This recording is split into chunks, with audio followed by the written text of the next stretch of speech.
Viewers, notebook ice के daily current spotlight programme में अभी की खबर है किसान संकट सूचकांक। चलिए जानते हैं कि यह चर्चा में क्यों है।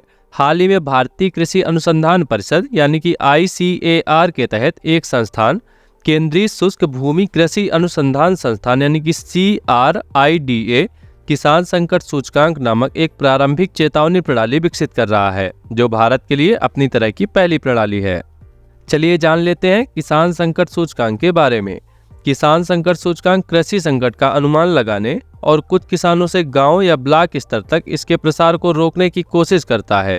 यह केंद्र सरकार, राज्य सरकारों, स्थानीय निकायों और गैर सरकारी एजेंसियों जैसी विभिन्न संस्थाओं को किसानों के आसन्न संकट के बारे में प्रारंभिक चेतावनी प्राप्त करने में सक्षम बनाएगा, जिससे सक्रिय हस्तक्षेप की सुविधा मिलेगी। जान लेते हैं इसके उद्देश्यों के बारे में। सूचकांक का लक्ष्य फसल हानि अथवा विफलता और आय आघात के रूप में कृषि संकट को कम करना है। दूसरा, हाल के वर्षों में किसानों को झटके का सामना करना पड़ा है। चरम जलवायु घटनाओं के साथ साथ बाजार और कीमतों में उतार चढ़ाव में वृद्धि हुई है, जिससे कई बार उन्हें आत्महत्या के लिए मजबूर होना पड़ा है।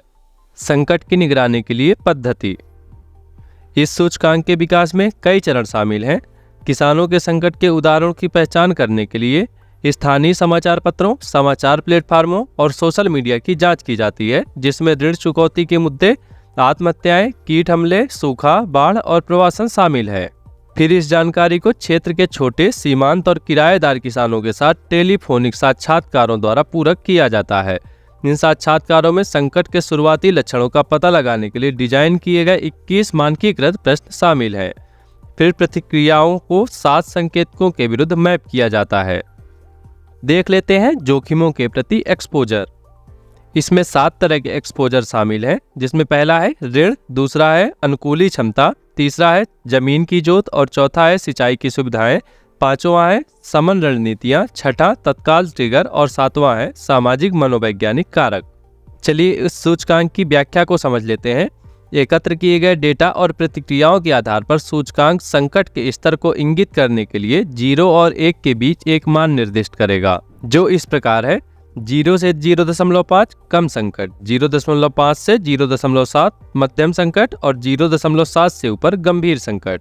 यदि संकट का स्तर गंभीर है तो सूचकांक 7 संकेतकों में से किसानों के संकट में से सबसे अधिक योगदान देने वाले विशिष्ट घटक की पहचान करता है।